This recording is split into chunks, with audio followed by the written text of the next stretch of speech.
చేయండి. ఈరోజు నేటి వైశిష్యంలో భాగంగా మనం ఒక చిన్న ఇన్స్పిరేషనల్ స్టోరీ లాంటిది తెలుసుకుందాం. ఆ ఇన్స్పిరేషనల్ స్టోరీ ఎలా వెళ్తుంది అన్న విషయాన్ని కనుక మనం చూసుకున్నట్లయితే, ఒకానొక ప్రదేశంలో ఒక నది ఒడ్డున ఒక సాధువు కూర్చొని ప్రతిరోజు ఒక మాట అంటూ ఉంటాడు.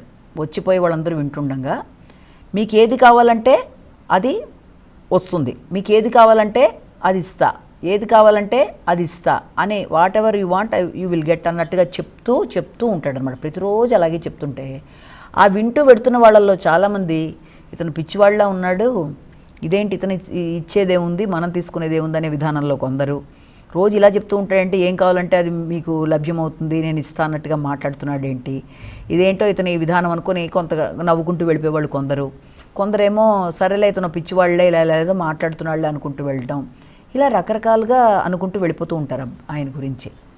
ప్రతిరోజు అదే నది ఒడ్డున అదే ప్రదేశంలో కూర్చొని అతను అదే మాట, మీకు ఏది కావాలంటే అది పొందుతారు, మీకు ఏది కావాలంటే అది నేను ఇస్తాను, ఇదే మాట అనమాట. అయితే అది వినగా ఒక అబ్బాయి ఏం చేస్తాడంటే, ఓ రోజు అట్నుంచి ఎడుతూ ఆయన దగ్గరికి వస్తాడు. వచ్చి ఏది కావాలంటే అది ఇస్తానని చెప్పి అంటున్నారు కదా, నాకు ఇస్తారా మీరు మరి అని అడుగుతాడు. తప్పకుండా, నీకు ఏది కావాలంటే అది అడుగు, నేను ఇస్తాను నేను అని మాట్లాడతాడు. అంటే అతను అది ఏం లేదంటే, నీకు ఏం కావాలని అనుకుంటున్నానంటే, నేను చాలా పెద్ద ధనికుడిని అయిపోవాలి, నేను ఒక డైమండ్ను వజ్రాలకి సంబంధించి ముత్యాలకు సంబంధించి పెద్ద బిజినెస్ చేసేసి నేను బాగా ధనాన్ని సంపాదించేసేయాలి, కాబట్టి నాకు అలా ఆ రెండింటికి సంబంధించింది కావాలని నేను కోరుకుంటున్నానంటాడు. అనగానే అతను అంటాడు, సరే అయితే అలాగే, ముందైతే నీ చెయ్యి పట్టు, ఇలా చెయ్యి జాపమని అడుగుతాడు. అడిగితే సరే అంటాడు అబ్బాయి. అన్నాక ఇదిగో నీకు మొదటిది ఇస్తున్నాను నేను, ఒకటేమో వజ్రం, ఒక వజ్రం లాంటిది. ఏంటది ఆ వజ్రం లాంటిది? ప్రపంచంలో వజ్రం లాంటి ఒక సలహా ఏంటంటే టైం అనేది నీకు మొదటిగా ఇస్తున్నాను. ఆ టైంను ఉపయోగించుకొని నువ్వు అన్ని విధాలుగా కూడా సక్సెస్ అయిపోయేట్టుగా టైం అనేది మొదటిగా నీకు ఇస్తున్నాను. ఓకే, ఇక రెండోది ఏమి ఇస్తున్నానంటే ముత్యం లాంటిది. అతను ముత్యాలు కదా అడిగింది, వజ్రాల లాంటిది టైం గురించి ఒకటి నీకు ఇచ్చాను ఒకటి. రెండోది ఏంటంటే ముత్యం లాంటిది ఏంటి అంటే ఒక పేషెన్స్, అంటే సహనాన్ని అలవర్చుకోవడం అనేది ఒకటి ఇస్తున్నాను.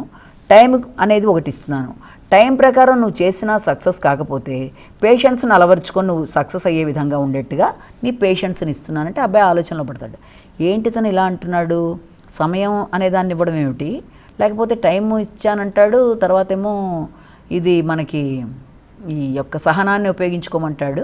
సరేలే, ఏది ఎలా అయినా మొత్తానికైతే అతని ఉద్దేశం ప్రకారం ఏది అన్నది ఆలోచించుకొని మొత్తానికి అతనికి ఏదో అర్థమయ్యి మొత్తానికి అబ్బాయికి అక్కడి నుంచి వెళ్ళిపోయి ఏం చేస్తాడంటే, అతను ఒక వజ్రాల వ్యాపారి దగ్గర చేరి రాత్రి పగళ్ళు కష్టపడి మొత్తానికి వజ్రాల దాంట్లో చాలా అతి గొప్పవాడిగా తయారయ్యి వజ్రాలు ముత్యాలు అతను కోరుకున్నాడు అదే కదా, వజ్రాలు ముత్యాలు రెండింటికి సంబంధించిన పెద్ద నేను సక్సెస్ఫుల్ బిజినెస్ మ్యాన్ ట్రేడింగ్ ఇలా ఇవ్వాలని అడిగాడు కదా, ఆ స్థాయిలో అతను చాలా బాగా రాణిస్తాడు. అంటే ఇక్కడ ఈ విషయంలో ఈ యొక్క స్టోరీలో మనం కనుక గమనించినట్లయితే, వ్యక్తికి కావలసింది ఏంటి అంటే టైం మేనేజ్మెంట్ అనేది చాలా చాలా చాలా చాలా ముఖ్యమైనది. జీవితంలో ఒక వ్యక్తి సక్సెస్ అవ్వాలంటే టైం అనేది చాలా ముఖ్యం. ఆ టైం మేనేజ్మెంట్ అనేది మనం కరెక్ట్గా చేసుకోగలిగితే, దానికి పేషెన్స్ అనేది తోడైతే, అంటే సహనంగా ఎదురు చూడాలి. అంటే ఒక్క రోజులో ఎవరు సక్సెస్ఫుల్ పర్సన్ అయిపోరు. ఒక్క రోజులో ఏదైనా మొదలు పెడితే ఒక స్థాయికి ఎవరు రీచ్ అవ్వలేరు. కాబట్టి సమయాన్ని సరిగ్గా సద్వినియోగపరుచుకుంటూ, అంటే ఆ సమయంలో వచ్చిన అవకాశాలు కానీ, హార్డ్ వర్క్ కానీ, ఆ సమయాన్నే ఒక పెట్టుబడిగా పెట్టి సమయాన్ని ఎప్పుడు ఎలా ఉపయోగించుకోవాలి అంటే, ఫర్ ఎగ్జాంపుల్ ఒక స్టూడెంట్ ఉంటాడు, టైం మేనేజ్మెంట్ వాడు కరెక్ట్గా చార్ట్ ప్రకారం ఒకటి వేసుకొని ఈ టైంని ఇంతవరకు కేటాయించాలి, దీంతో ఈ సబ్జెక్ట్ ఇలా చదవాలి, అలాగే ఈ చదివిన దాంట్లో మళ్ళీ నేను ఇలా అంటే రివిజన్ ఇలా చేసుకోవాలి, అలాగే దీన్ని ఇన్నిసార్లు నేను రిపిటేషన్ చేసుకోవాలి అన్నది ఒక విద్యార్థి విషయంలో తీసుకున్నా, లేకపోతే ఒక బిజినెస్ పర్సన్ విషయంలో తీసుకున్నా, ఏ సమయానికి ఎక్కడ ఏ మీటింగ్కి వెళ్ళాలి, దేనికి ఎంత సమయాన్ని నేను కేటాయించాలి, దేన్ని ఎలా డెవలప్ చేయడానికి ఏం చేయాలి అన్నది ఒక టైం అంటే ఏంటంటే, టైం అన్నమాట వినడానికి చిన్నగానే ఉంటుంది, కానీ టైం అనే దాని ప్రకారమే మనిషి యొక్క ప్రతిదీ కూడా నిర్దేశించబడి ఉంటుంది. సమయాన్ని కరెక్ట్గా సద్వినియోగపరుచుకున్న వాళ్ళు జీవితంలో దేనికి ఇంక వెనక్కి తిరిగి చూసుకోరు. ఒక సిస్టమేటిక్ నేచర్ అనేది టైం మేనేజ్మెంట్ వల్ల వచ్చేస్తుంది వ్యక్తికి. ఒక డెడికేషన్ అనేది, ఒక కాన్సన్ట్రేషన్ అనేది, టైం కరెక్ట్గా ఇక్కడి నుంచి ఇక్కడ దాకా ఇంత టైంలో నేను పని చేస్తాను అన్నది ఒక సిస్టమేటిక్గా ఏర్పరచుకోవడం, ఆ టైం కోసం రాత్రింబగళ్ళు శ్రమించి టైం మేనేజ్మెంట్ తెలిసిన వాడు జీవితంలో సక్సెస్ అవుతాడు. కాబట్టి టైం మేనేజ్మెంట్ అన్నది ఒకటి.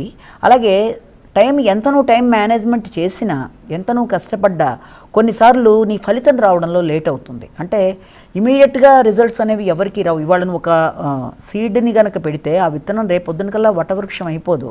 దానికి టైంతో పాటుగా మనం ఎదురు చూసే పేషెన్స్ ఉండాలి. అలాగే ఒక స్టూడెంట్ 1 సంవత్సరం పాటు చదివి ఆ టైం అంతా చదువుకుంటూ వెళ్ళినా అతను ఎగ్జామ్ రాసిన తర్వాత పేషెన్స్గా ఎదురు చూడాలి ఆ రిజల్ట్ సక్సెస్ఫుల్గా రావడానికి. అలాగే ఒక విత్తనాన్ని మనం నాటినా మనం పేషెన్స్గా ఎదురు చూడాలి. ఒక పని మనం చేసినా పేషెన్స్గా ఎదురు చూడాలి. కాబట్టి వ్యక్తికి కావాల్సింది సహనం అనేది చాలా చాలా చాలా ముఖ్యం. ఎవరికైతే జీవితంలో ఈ యొక్క టైం మేనేజ్మెంట్, సహనం రెండూ కూడా సమాన స్థాయిలో వాళ్ళు పెంచుకుంటూ పెడతారు. కొన్నిసార్లు సహనం మాత్రమే ఉండి టైం మేనేజ్మెంట్ తెలియకపోతే ఆ వ్యక్తి సక్సెస్ అవ్వడంలో కొంత ఇబ్బందులు ఉంటాయి. లేదా టైం మేనేజ్మెంట్ బాగా తెలుసు కానీ నేను ఇంపేషెన్స్ అయిపోతున్నాను, నాకు వెంటనే అయిపోవాలి పని అనుకున్నా కూడా చాలా చోట్ల పని అవ్వదు. ఇవాళ పెడతాం ఒక ఇంటర్వ్యూకి, రేపటికల్లా మనకి రిప్లై రావాలి అంటే అది రాదు, వెయిట్ చేయాల్సిన పరిస్థితులు వస్తాయి. అలాగే ఒక ఎగ్జామ్కి పెడతారు, దాని కాంపిటేటివ్ ఎగ్జామ్ కావచ్చు, ఎగ్జామ్ అయినా దాని రిజల్ట్ రావడంలో ఈ లోపలే టెన్షన్ పడిపోయి డిస్టర్బ్ అయిపోయి ఇబ్బందులు పడేవాళ్ళు కొందరు ఉంటారు. పేషెన్స్ అంటే నువ్వు ఎంత కరెక్ట్గా టైం మేనేజ్ చేసి ఎంత సిస్టమేటిక్గా నువ్వు ఒక ప్రణాళికా పరంగా ముందుకు పెడుతున్నావు, దేనికి కేటాయించావు.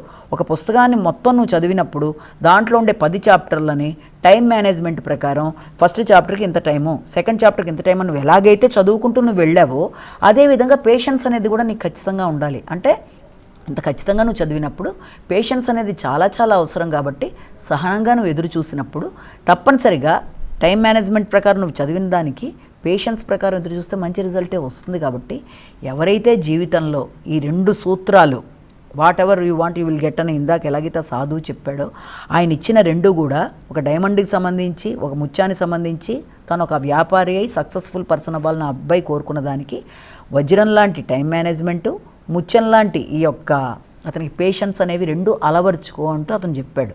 అలాగే ఏ వ్యక్తికైనా జీవితంలో ఆ సమయాన్ని సద్వినియోగపరుచుకుంటూ సమయాన్ని కరెక్ట్గా మేనేజ్ చేస్తూ దానికి తగిన విధంగా పేషెన్స్ అనే దాన్ని చూసుకుంటూ ముందుకు వెడితే తప్పనిసరిగా సక్సెస్ అనేది సాధించగలడు అని ఈ 2 కూడా చాలా ముఖ్యమైన సూత్రాలు మనిషి ఎదుగుదలకి అన్నది ఇందులో మనం తెలుసుకోవాల్సిన కథగా మనం భావించాలి. ఈ చిన్న మోటివేషనల్ స్టోరీలో టైం మేనేజ్మెంటు అలాగే పేషెన్స్ విషయం తెలుసుకున్నాం. కాబట్టి తప్పనిసరిగా చాలామంది తమ జీవితాల్లో ఆల్రెడీ ఇలాంటివన్నీ అప్లై చేస్తూ ఉన్నప్పటికీ ఇంకా చెయ్యని వాళ్ళు కూడా ఈ పరంగా ముందుకు వెళ్ళినట్లయితే జీవితంలో ఎదుర్కొంటున్న ఎదురు దెబ్బల్ని దాటుతూ ముందుకెళ్ళడం చాలా వరకు సులభం అవుతుంది. నమస్కారం.